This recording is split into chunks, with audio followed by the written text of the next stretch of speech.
Well, it's Saturday the 8th of October 2022 and we've been at the Barn Cottage here for most of this week, and I'm looking a bit bleary-eyed. It's just gone 8 o'clock in the morning. Absolutely stunning this morning, beautiful. The lights are excellent. There's no wind, so I can finally fly my drone properly. Hello, mister. Hello.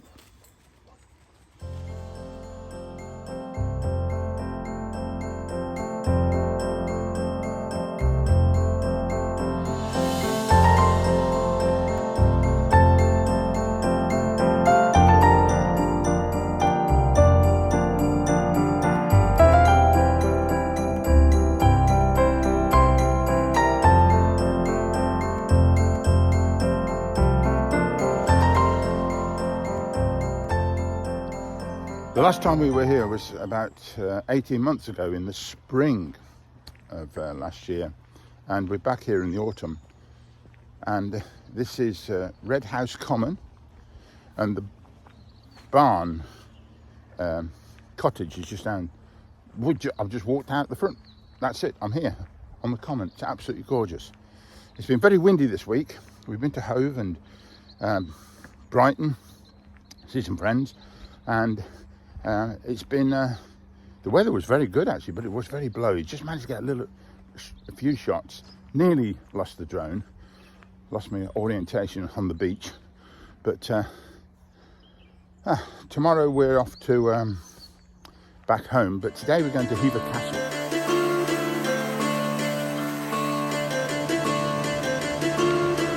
Hever Castle is located in the county of Kent near Edenbridge, 30 miles southeast of London.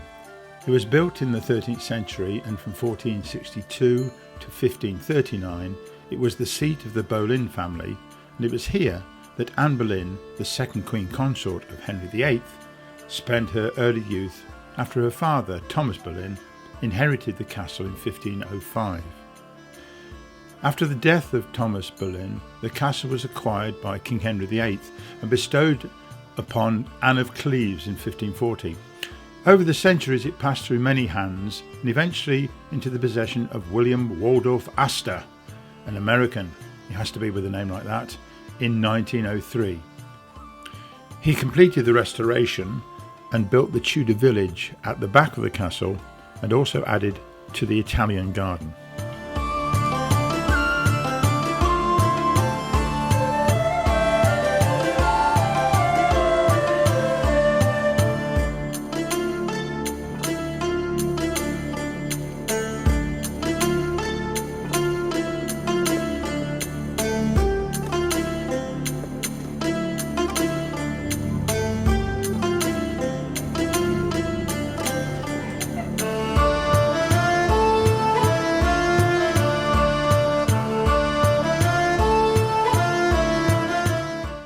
I have to say that the castle and all its grounds were beautifully presented with this log fire look.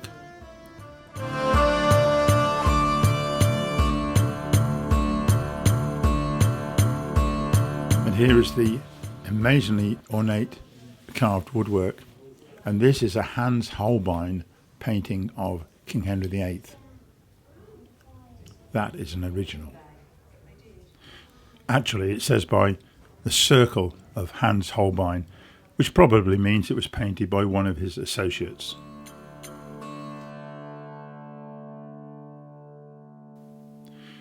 We made our way through various rooms, beautifully presented, and stopped to look at some of the fine artwork, particularly these stained glass windows. Look at them, marked for Anne Boleyn, Henry VIII and Anne of Cleves. And then, as usual with these buildings, there is a long gallery at the top of the building, and this had a number of very interesting portraits there, and one or two rooms set off like this, beautifully set up. Look at that. And some stunning pieces of armour like this. Then we made our way right down the stairs, winding down, which were, I presume, were servants' stairs, into the courtyard and back to the outside, and viewed some of the beautiful Tudor buildings that were built by Lord Astor. in the very early 20th century.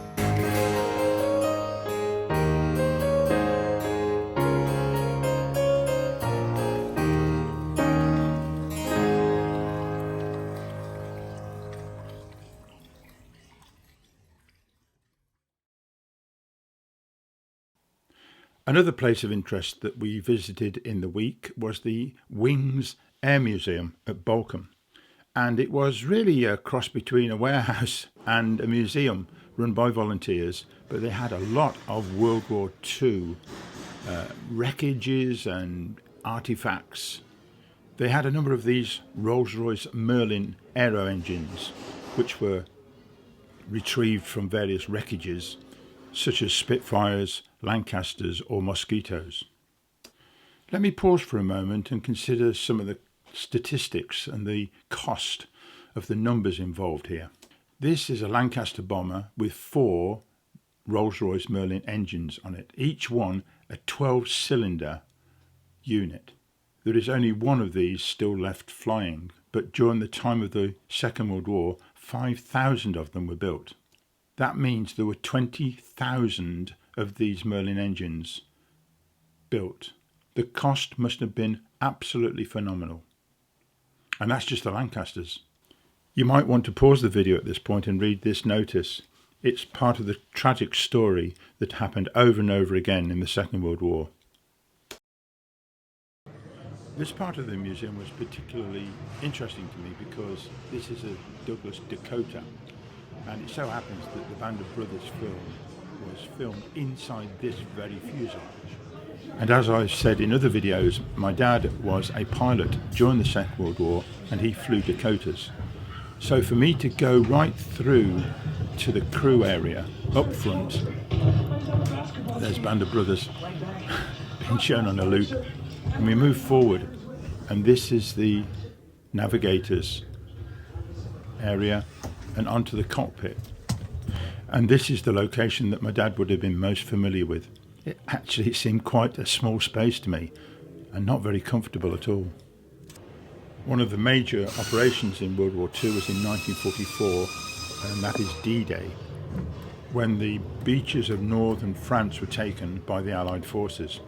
And one of the tactics was to tow gliders full of about 15 or 20 soldiers behind the Dakotas. And this is a model that somebody donated to the museum of such a setup. And here is a copy of the page in my dad's pilot's logbook from 1944 on June the 5th, and marked in red is Operation Tonga, which was the code name for D-Day at the time, when he was towing gliders in and across the northern coast of France.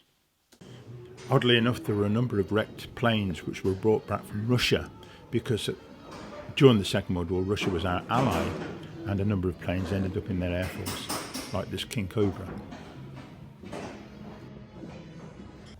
On the drive back, we noticed this wonderful viaduct at Bolcombe, which takes the train line from London to Brighton. It said no drones, so I didn't take any chances and took these still shots. But what a piece of engineering. So let's blow away the cobwebs and get down to the sea. Waking up, feeling the taste of our fight last night.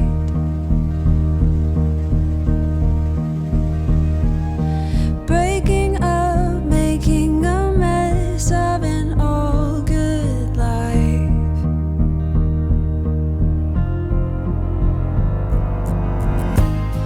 And now that you're gone,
another occasion, we took the train from Haywards Heath down to Hove and Brighton to see some friends.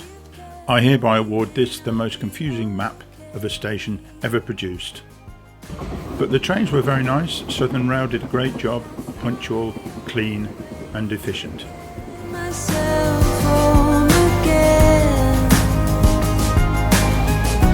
I'll be okay. I'll let you know I'll be alright.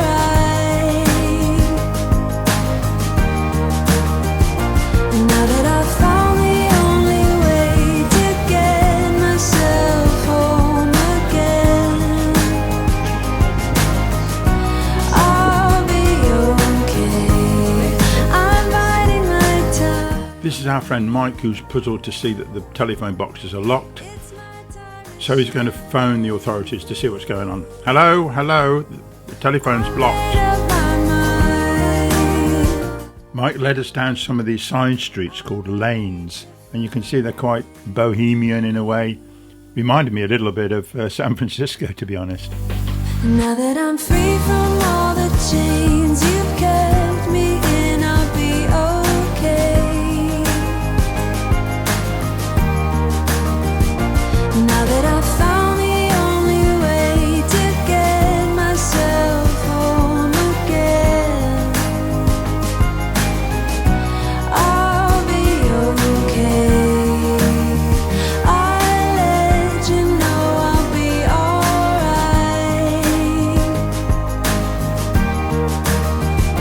Now that I've found the only way to get myself home again, I'll be okay. Well, after all that excitement, I think it's best to return to the common near the cottage and just soak up this beautiful countryside in this misty morning.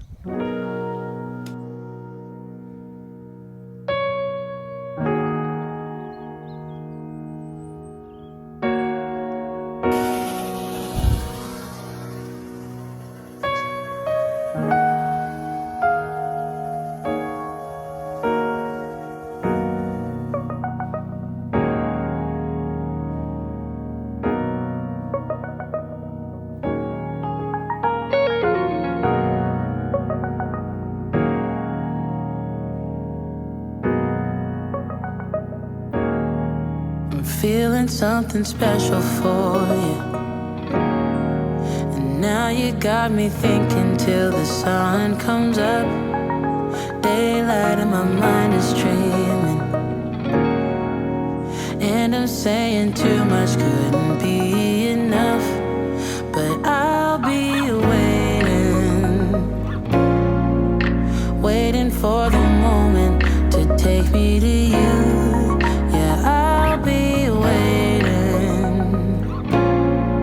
I'm just a couple steps from going over the moon.